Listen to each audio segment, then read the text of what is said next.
नमस्कार दोस्तों,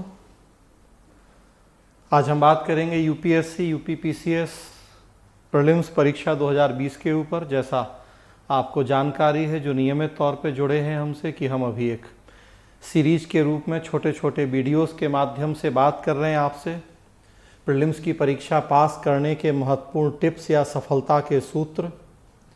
अलग अलग इशूज़ पे अब तक मैंने आपसे चर्चा की है।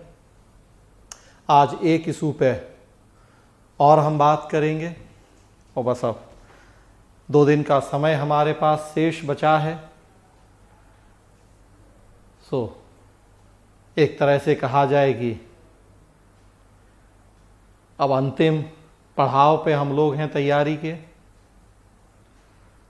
तो आज का बस मुद्दा है डिस्कशन का कि सकारात्मक सोच का क्या जादू है। पॉजिटिव थिंकिंग से आगे बढ़ना है, अपने आप को मोटिवेट करते रहना है,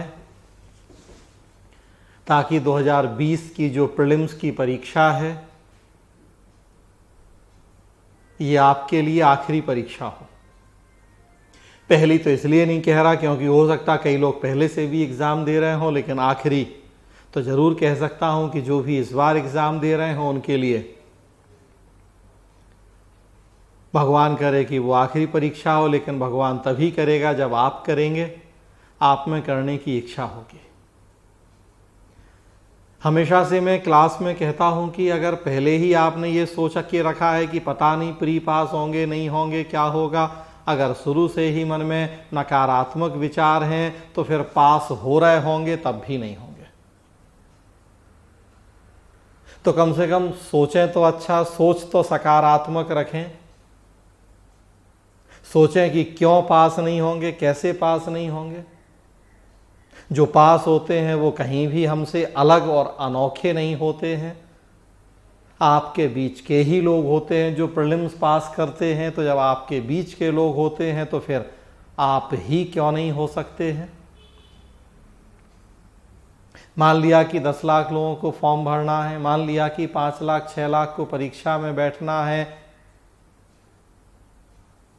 लेकिन फिर भी 10,000 12,000 को पास होना है और आपको तो अकेली एक ही सीट चाहिए है, जो हमेशा आप सुनते भी हैं और पढ़ते भी हैं कि भाई आपको तो बस केवल एक सीट चाहिए। तो उन 10,000 12,000 पास होने वालों में एक आप क्यों नहीं हो सकते हैं? जरूर हो सकते हैं।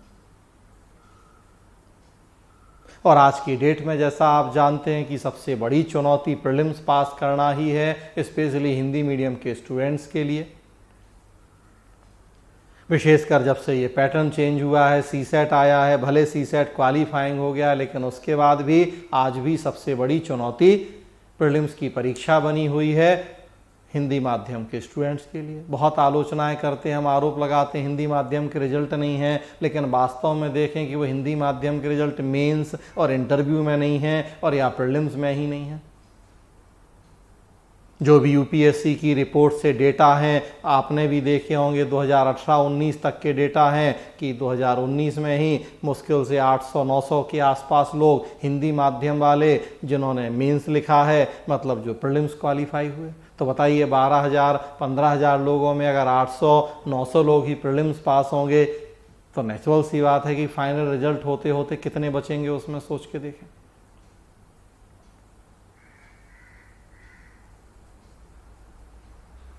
कई कारण हैं हिंदी मीडियम के बालों के पास नहीं होने के पीछे। एक कारण सीसेट रहा, लेकिन क्वालिफाइंग होने के बाद भी है कारण।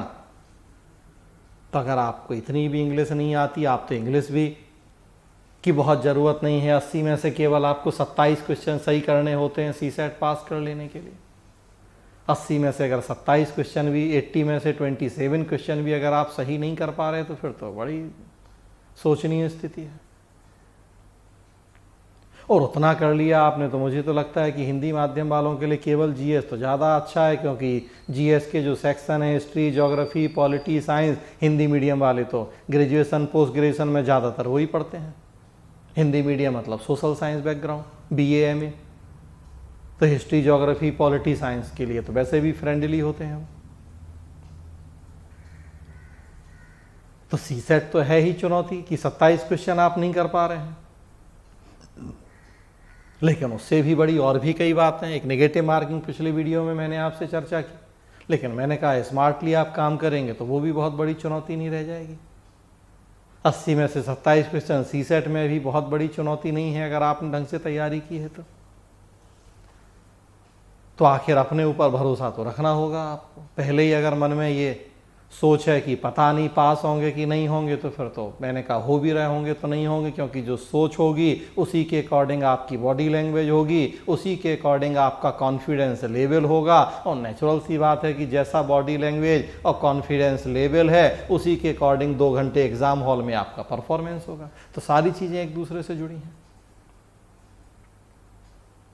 अगर खुद के ऊपर भरोसा नहीं है, अगर पहले से सोच नकारात्मक है, तो स्वाभाविक सी बात है 2 घंटा जो एग्ज़ाम में आप बैठते हैं जीएस में या सीसेट में, जब वो कॉन्फिडेंस ही नहीं है तो कई बार आप जानते हुए भी आंसर सही नहीं कर पाते हैं। वो ह्यूमन एरर हो जाता है, मानवीय भूल, क्योंकि हमें कॉन्फिडेंस ही नहीं है, हम सही डिसीजन नहीं ले पाते हैं वहाँ। और कॉन्फिडेंस है तो हम डिसीजन ले पाते हैं सही कि नहीं, यही होगा आंसर की बी होगा। कूट में है तो एक ठीक है उसमें शामिल की केवल 2 है शामिल, केवल 3 है शामिल।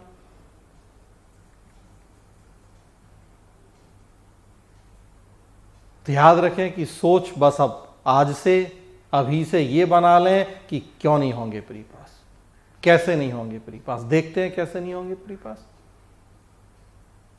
कुछ भी हो जाए हम तो जरूर होंगे प्री पास। और इसी बॉडी लैंग्वेज के साथ जाना है, डू और डाई, करो और मरो। देखते हैं कौन रोकता है, कैसे नहीं होंगे प्री पास। आ जाओ, 2-2 हाथ कर लेते हैं वाले मोड में जाइए। कम से कम कॉन्फिडेंस तो हाई रखिए। हाउ इज द जोश खूब पॉपुलर था डायलॉग, तो बस आपको भी वही हमेशा दिमाग में अब से यही बार बार गुनगुनाना और सोचना है, हाउ इज द जोश हाई। चलें सर्जिकल स्ट्राइक करने, तो हाँ बिल्कुल, संडे तो सर्जिकल स्ट्राइक का दिन है। संडे का अगले 2 संडे 2 सर्जिकल स्ट्राइक करनी है। 4 अक्टूबर यूपीएससी फतह करना है और फिर 11 अक्टूबर यूपीपीसीएस फतह करना है।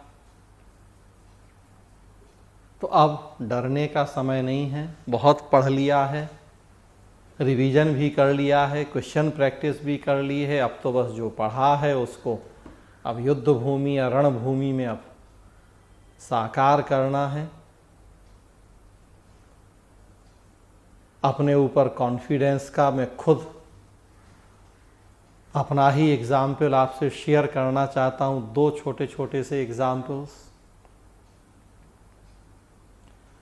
1997 का मैंने पहला प्री दिया था। मेरी एज थी 21 साल और 3 महीना, 21 ईयर एंड 3 मंथ्स। 8 जून को प्रीलिम्स हुआ था 1997 में। अक्टूबर 96 में दिल्ली आया। मैं 6-7 महीने कोचिंग करके पढ़ाई करी। उस समय कितने गाइडेंस थे, आज से 24 साल 25 साल पहले। 8 मई को मेरा एक्सीडेंट हुआ, काफ़ी गंभीर एक्सीडेंट। चलती हुई बस के आगे वाले गेट से मैं बाहर गिर गया, हॉस्पिटल में रहा एडमिट कई दिन। 8 मई 1997 और 8 जून 1997 को प्रीलिम्स था। घर पे था आपने जब एक्सीडेंट हुआ, हॉस्पिटल में रहा, फिर घर आया, किसी तरीके से रिकवर होके मैं 25 मई को वापस दिल्ली आ गया। लड़के के नहीं, कुछ भी हो जाए मुझे तो एग्ज़ाम देना है।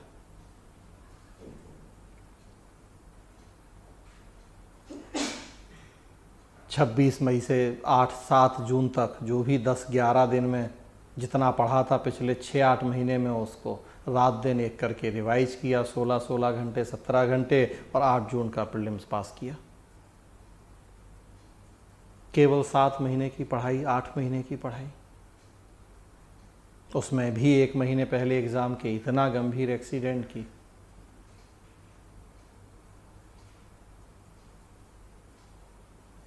सिर में चोट थी, डॉक्टर ने कहा जब तक होश नहीं आएगा कुछ पता नहीं क्या होगा। वैसा एक्सीडेंट, काफ़ी फास्ट चलती हुई बस के आगे वाले गेट से बाहर गिरना, और फिर भी मैंने एग्ज़ाम दिया और पास हुआ। तो जानबूझ के अपनी ही छोटी सी कहानी सुना रहा हूँ आपको कि अगर इच्छा है मन में करने की तो कुछ भी संभव है, असंभव तो भाई कुछ होता ही नहीं है दुनिया में।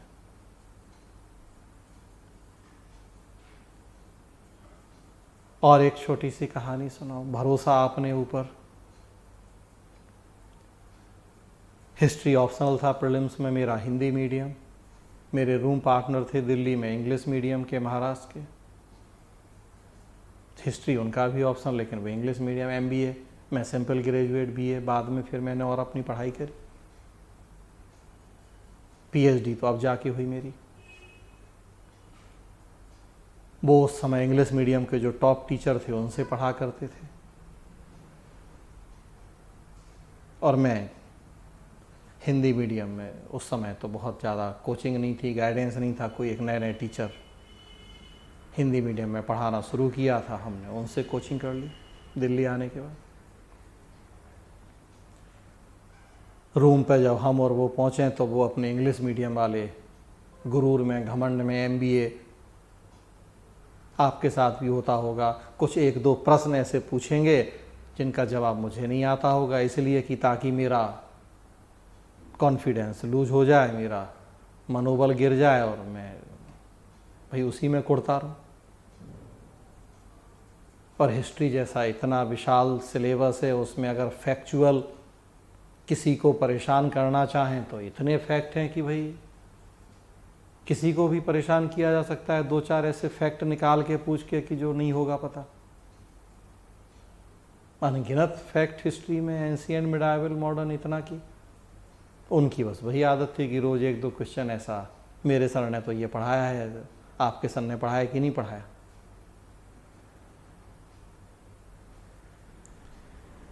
उसके बाद भी मैं चुपचाप रह जाऊं कि नहीं, मुझे भरोसा है अपने ऊपर, पता है कि मैं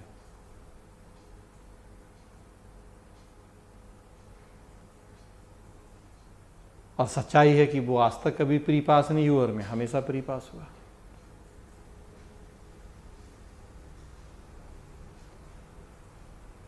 तो मैं बताना चाहता हूँ यहाँ कि हो सकता है आपके साथ भी, आपके रूम पार्टनर, आपके अड़ोसी पड़ोसी, दो चार दोस्त यार ऐसे होंगे जो आपको भी इस तरह से हतोत्साहित करने की कोशिश करते होंगे। करते हैं बहुत सारे लोग ऐसा, जो सामने से तो दोस्त होते हैं लेकिन पीछे पीछे ही चिढ़ते रहते हैं, कोशिश करते हैं कि कैसे इसको गड्ढे में गिराया जाए। तो इस तरह से हतोत्साहित करने के लिए कुछ एक दो बातें ऐसी रख देंगे सामने, कुछ इस पर्पस से रखेंगे कि भाई नहीं जानते हो तो जान लो, लेकिन कुछ की मानसिकता ये होगी कि वो आपको मनोबल गिराना चाहते हैं, आपका हतोत्साहित करना चाहते हैं। अब तो खैर बहुत समय नहीं है, 2 दिन 3 दिन का, लेकिन फिर भी जो भी समय है, मैं बस यहाँ इतना बताना चाह रहा हूँ कि अपने ऊपर भरोसा रखें। अब ये स्थिति ऐसी है कि एग्ज़ाम के पहले ही अगर हार मान लेंगे तब भी कोई फ़ायदा नहीं है, तो क्यों हार मान लें फिर। पूरे मन से, पूरी हिम्मत से लड़ें, पूरे मन से एग्ज़ाम दें, शायद जीत जाएं। तो लास्ट मोमेंट है, हार मारने का कोई रीज़न, कोई कारण नहीं है।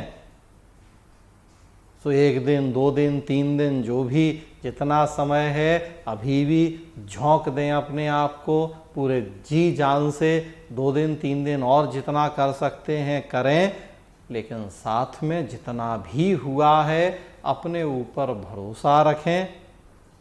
ये सोच के चलें कि आपके पास खोने के लिए कुछ नहीं है, बस पाने के लिए ही सब कुछ है। एक बार ये सीढ़ी आप किसी तरह से निकाल लेंगे, पास कर जाएंगे पहली सीढ़ी, आगे की दोनों सीढ़ियां आप देखेंगे कि कंपैरेटिवली आपके लिए बहुत आसान होंगी।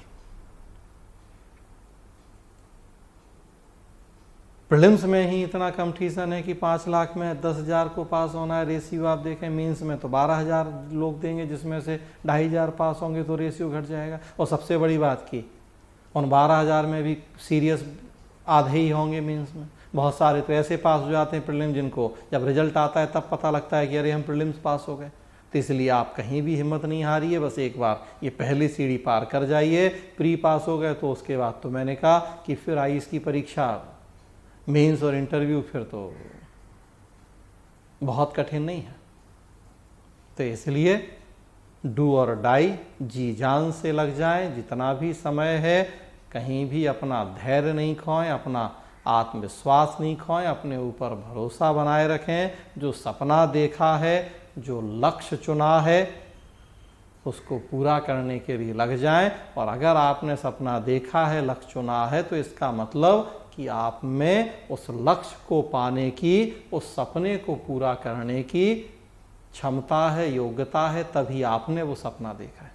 भाई ये तो सच्चाई है कि सपना हम उसी लेवल का देखते हैं जो हम पूरा कर सकते हैं, लक्ष्य हम वही तय कर सकते हैं जो हम पा सकते हैं। तो अगर आपने ये लक्ष्य तय किया है, IAS बनने का ये सपना देखा है, तो कहीं ना कहीं खुद आपको ये तो है एहसास कि हम ये योग्यता या क्षमता है कि हम ऐसा कर सकते हैं। तो फिर अब क्यों हमें अपनी उन योग्यताओं क्षमताओं पे अविश्वास करना है? पूरे मन से, पूरे भरोसे के साथ एग्ज़ाम में बैठना है, इसी एटीट्यूड के साथ बैठना है कि देखें कैसे पास नहीं होते हैं, ज़रूर पास होंगे, हम ही जैसे लोग पास होते हैं और वास्तव में ज़रूर पास होंगे। तो इसलिए पूरे मन से जाइए एग्ज़ाम देने।